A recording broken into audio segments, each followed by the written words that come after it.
Pakistan in the 1960s was the government would declare one day to be the beginning of the month, and the ulama would challenge the government and say, no, you're wrong.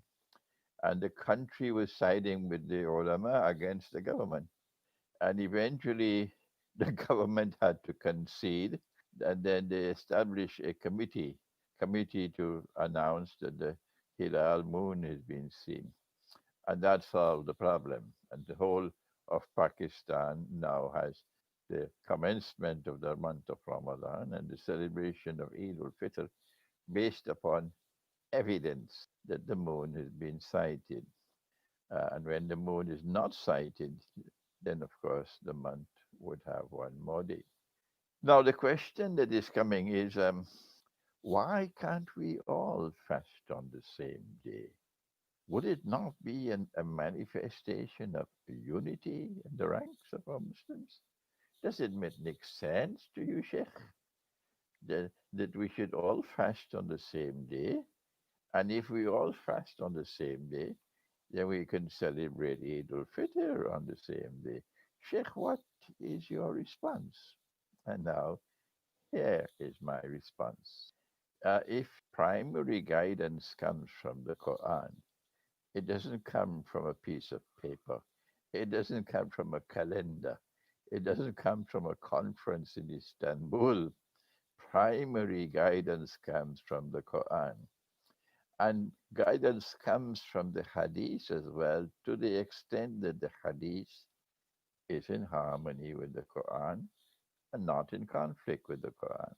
So, what does the Quran say? Does the Quran tell us that we must all fast on the same day? Does it do that? There is only one verse of the Quran which commands the fast of Ramadan, and it is verse 185 of Surah Al Baqarah. And this is what it says: it says, whosoever from amongst you gets the evidence that the month of Ramadan has commenced, it is now obligatory on him to fast. So the command is not directed to all of the ummah. It is directed to only that part of the ummah which has the evidence that the month has commenced. And the other part which does not as yet have the evidence that the month has commenced cannot begin the fast.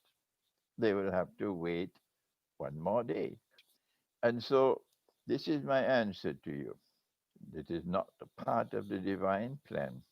The system of time in Islam does not want us all to commence the fast of Ramadan on the same day, and therefore to celebrate Eid al-Fitr on the same day. And those who are struggling and struggling in a misguided struggle, that we all must commence the fast on the same day, and all must celebrate Eid al-Fitr on the same day. My warning to you is you are abandoning the Quran. Go back to the Quran and study the Quran. The second thing I want to say is that when Allah speaks about evidence, those who have the evidence that the month has come, Ramadan, it is obligatory to fast. The question is, what is evidence? And the answer has to be, what was evidence in the Sunnah? Do you mind if I say that? What was the evidence for the Prophet ﷺ? What was evidence for the early Muslim, the Aslaf?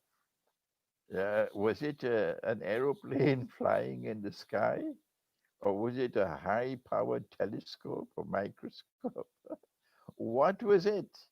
What was evidence? Was it a chart based on scientific calculation? What was the Sunnah? Are you listening to me?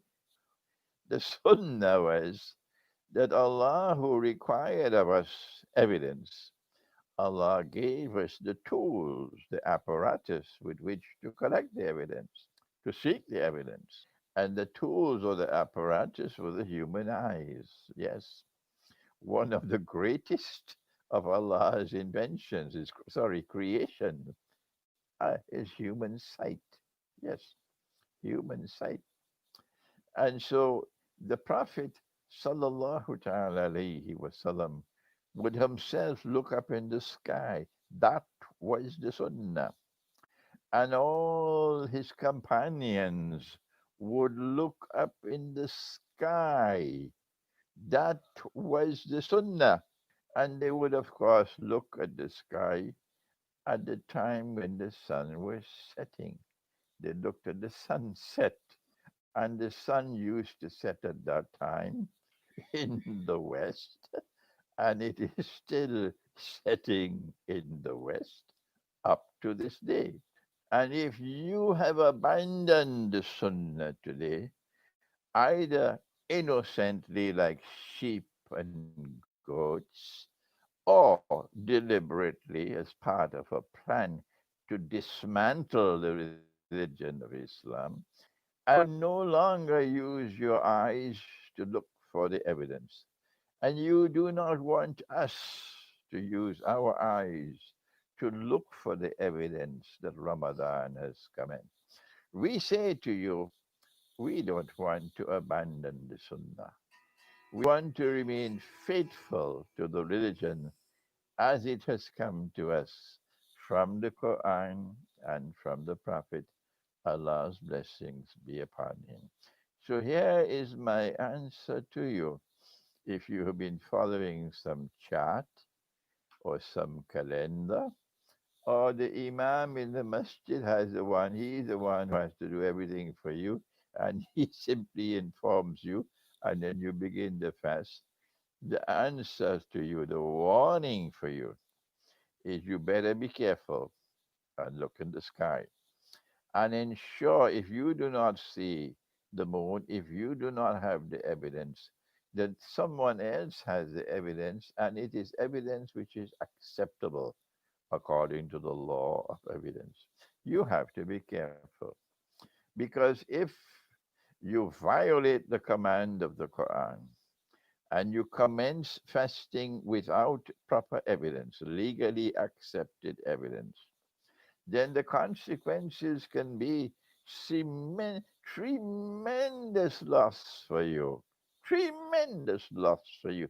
You would be surprised on Judgment Day to learn of all the loss you suffered because you did not commence the fast of Ramadan in accordance with the law.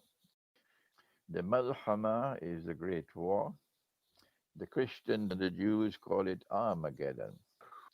That in that war, Allah is going to destroy those who are a people who deny and reject the truth. He's referring to a, a, a human beings who are evil and to jinn who are evil. And there is an alliance between human beings and jinn in that gathering or that jama'ah, double jama'ah of evil people who reject the truth. And these are the ones who are going to be destroyed.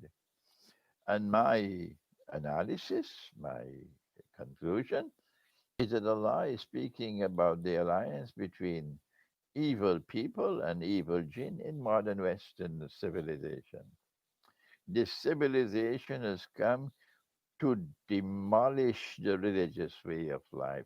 This civilization does not believe in the hereafter. It's just lip service. And so it's modern Western civilization